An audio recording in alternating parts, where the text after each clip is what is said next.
Sports से जुड़ी किसी भी छोटी या बड़ी अपडेट के लिए सब्सक्राइब करें स्पोर्ट्स तक और साथ ही किसी भी नोटिफिकेशन को पाने के लिए बेल आइकन को दबाना ना भूलें। स्पोर्ट्स तक मदन जी, वहाँ पर एमसीजी में भारत की शानदार जीत बड़ी मज़ेदार है, लेकिन उसमें एक बड़ी बात जो निकल कर आई है वो ये है, विराट कोहली ने कहा ऑस्ट्रेलिया को सिडनी में रुकने वाले नहीं हैं।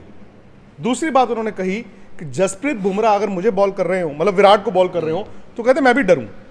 आंकड़ेबाजी ये बता रहे हैं कि जो आपके पेस अटैक है, जो तिकड़ी है, ईशांत, शमी और बुमराह, उन्होंने इस साल में कैलेंडर ईयर में इतनी विकेटें ली हैं जो गार्डनर, मार्शल, होल्डिंग ने भी नहीं ली थी। दूसरा आंकड़ा ये है कि 261 विकेटें पूरे भारत ने गेंदबाजी अटैक ने इस साल में ली है, जो भारत का किसी भी कैलेंडर ईयर में बेस्ट है। मतलब अब सवाल ये है कि क्या वाकई में भारत की गेंदबाजी जो है दुनिया में नंबर 1 है। आमतौर पर कहते हैं ना कि भारत बल्लेबाजी बल्लेबाजी बल्लेबाजी, अच्छा बल्लेबाजी तो चली नहीं इतनी, लेकिन क्या वाकई में गेंदबाजी इस वक्त दुनिया में सबसे मुकम्मल भारत की? नहीं, देखिए, सबसे पहला जो सवाल आपने किया विराट कोहली का और जसप्रीत बुमराह का, देखिए दोनों ही वर्ल्ड क्लास के बॉलर हैं। एक बॉलर है और एक बैट्समैन है और प्लेयर्स हैं, बिल्कुल सही कहा। और दूसरा है कि जब भी इनका मैच होगा तो देखने का मजा आएगा आईपीएल में।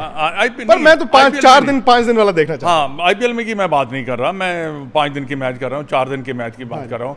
क्योंकि देखिए जसप्रीत बुमराह के पास भी बहुत ज़्यादा वैरायटी है, बिल्कुल, और गेंद उसका एक स्पीड में नहीं आता, और जो उसका एक्शन है बड़ा ऑकवर्ड सा एक्शन है, उसको पिक करना बड़ा मुश्किल है, जो कि आपको पता लग ही चुका। स्पीड इतनी है उनकी कि मतलब आपको पता लग ही चुका होगा कि टेस्ट मैच में भी कैसे स्ट्रगल कर रहे हैं ऑस्ट्रेलियन।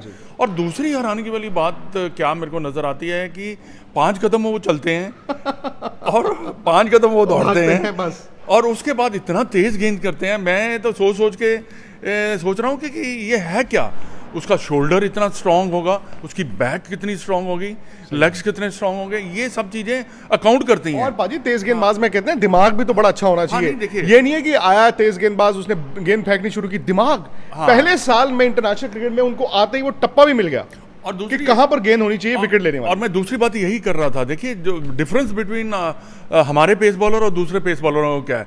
आप वहाँ पे हेजलवुड भी कर रहा है, स्टॉक भी कर रहा है, और कमिंस भी कर रहा है। तो अगर देखा जाए तो हमारे बॉलर ज़्यादा इंटेलिजेंट बॉलिंग कर रहे हैं।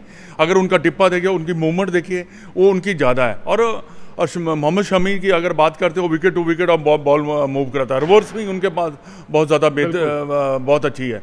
तो अगर दोनों वर्ल्ड की बेस्ट की बात कर रहे हैं इस वक्त, अगर आप मेरे से बात करें, पाकिस्तान के बॉलर हैं जैसे, वो भी बॉलिंग कर रहे हैं, पर वो इतना ज़्यादा रिजल्ट नहीं प्रोड्यूस कर पा रहे। हो सकता है कि उनकी बैटिंग इतनी ज़्यादा अच्छी नहीं है, पर फिर भी मैं देखता हूँ कि अगर मैं देख के मैं कंपेयर भी करता हूँ कि इनमें और इनमें क्या डिफरेंस है, बहुत ज़्यादा अंतर है।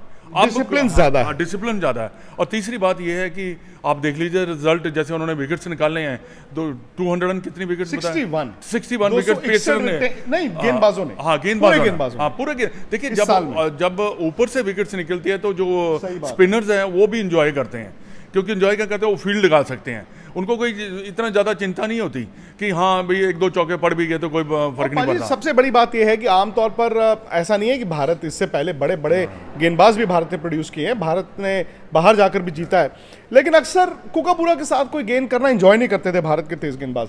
साउथ अफ्रीका और ऑस्ट्रेलिया, कुकाबूरा जहां पर इस्तेमाल होता है, ये तो ऐसा लग रहा है कि भारत कहता है कुकाबुरा ही ले आओ भाई, जो मर्जी, आप एसजी टेस्ट ले आओ, आप ड्यूक्स ले आओ, आप कुकाबुरा ले आओ, बॉल कोई भी ले आओ। आप ऑस्ट्रेलियन विकेट के ऊपर एसजी बॉल करोगे ज्यादा डेंजरस होगा, सही बात, मैं आपको बता रहा हूँ। इंग्लैंड खोल के रख देंगे। और जसप्रीत बुमराह को पिक करना बड़ा मुश्किल है। मैं आपको बता रहा हूँ, जो उसने 3 बाउंसर मारे हैं पैट कमिंस को, मैं समझता हूँ कि पहली इनिंग में मारा, हैरिस को मारा है, उससे तो सारा पैनिक छा गया सारे ड्रेसिंग रूम में, पिच को खेलना। और उनका जब जसप्रीत बॉलिंग करता है तब उनका फुटवर्क देखिए, बिल्कुल वो आगे आते ही नहीं है, वो वहां से खेले चले जाते हैं, तो बैक एंड क्रॉस भी नहीं खेलते, वो तो पीछे भी ऐसे जाते हैं। तो ये डरा के आउट कर रहे हैं, हाँ डरा के आउट कर रहे हैं, जो कि हिस्ट्री में पहली दफा हुआ इंडियन क्रिकेट के साथ।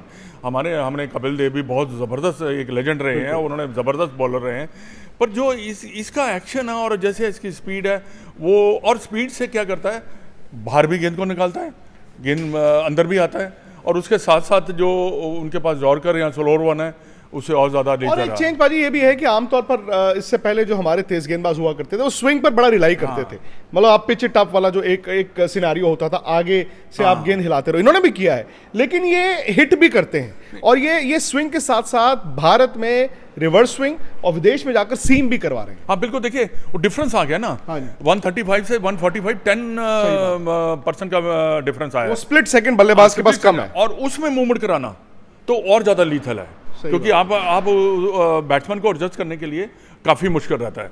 तो ये सब चीजें देखिए, रिजल्ट भी तो आपके आ रहे हैं ना। सही बात है, क्योंकि अगले मैच में रिजल्ट आ रहा है 100% है, इंडिया के फेवर में आ रहा है। बिल्कुल 100% मैं कह रहा हूँ, क्योंकि देखिए हमारी टीम कैसे खेल रही है, एक तो मजा आ रहा है देख के, और जो मेरे को तो ऐसे लग रहा है कि ऑस्ट्रेलियन बिल्कुल ही घबरा चुके हुए हैं। ये है कि अगर हम रन बना लेते हैं तो भारत को कोई हरा नहीं सकता।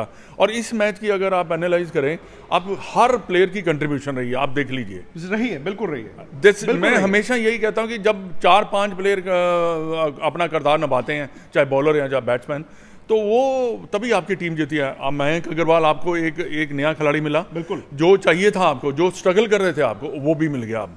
अब दूसरा उसके साथ है, वो हम बाद में सोचेंगे सिडनी के बाद में, जब हनुमा बिहारी ही मुझे लगता है कि वाजिब है उनको मौका। हनुमान बिहारी जब वापस बाद की बात कर रहा हूँ, तो उसके बाद आप देख लीजिए रोहित शर्मा ने फर्स्ट कंट्रीब्यूशन की, रहाणे का भी और विराट कोहली और पुजारा की जितनी ज्यादा तारीफ कीजिए उतनी कम है। पुजारा ने तो 200 बनाए इस सीरीज में और एक 70 बनाया जो जिसने मैच जिताया था। हाँ बिल्कुल, देखिए पुजारा इस वक्त तो मैं समझता हूँ कि बैकबोन बना हुआ है भारतीय टीम का। हम पुजारा को भूल नहीं सकते।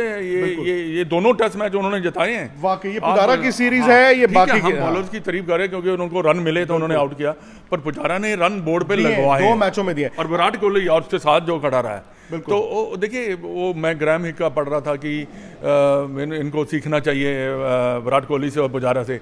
भाई आप सीखना क्या है, अगर आपको विकेट पे स्टे ही नहीं करना आता तो आप सीखेंगे क्या? एक सवाल जो पति बनता है वो ये है कि सिडनी टेस्ट मैच में क्या आप टीम में कोई बदलाव करना चाहेंगे? ट्रेडिशनली इतने सालों से एक रिवायत बनी है, भारत भी हमेशा इंतजार करता है यार सिडनी टेस्ट मैच आए, क्योंकि वहां पर कंडीशंस थोड़ी सी आपको फेवर करती हैं, बैटिंग विकेट है और स्पिनर का गेंद ग्रिप होता है। क्या भारत को ये टेम्पटेशन है कि मैं 2 स्पिनर खिलाऊं, या आप कहेंगे नहीं तीनों, क्योंकि 2 स्पिनर के लिए आपको गेंदबाज भी बाहर बिठाना पड़ेगा तेज, आप 1 स्पिनर और 3 फास्ट बॉलर्स के साथ जाएंगे या 2 फास्ट बॉलर और 2 स्पिनर्स के साथ? मैं 3 पेसर के साथ, यही मतलब यही होना। हाँ, मैं एक थोड़ा सा डिबेट होगा, नॉट टू ड्रॉप समवन, क्योंकि अगर सिडनी ज्यादा, अगर अश्विन फिट हो जाते हैं तो वो शायद हो सकता है कि ज्यादा डेंजरस। पर आप तेज गेंदबाज की जगह डिबेट करेंगे या किसी स्पिनर की?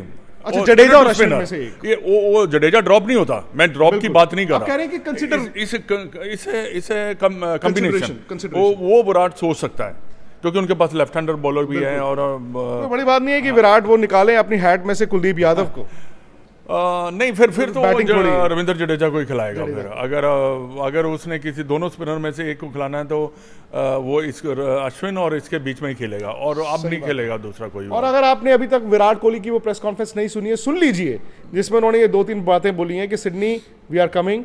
जसप्रीत बुमराह से मैं भी डरता हूं। अभी तक अगर आपने स्पोर्ट्स तक को सब्सक्राइब नहीं किया तो वो भी कर लीजिए और नोटिफिकेशन की घंटी भी बजा लीजिए।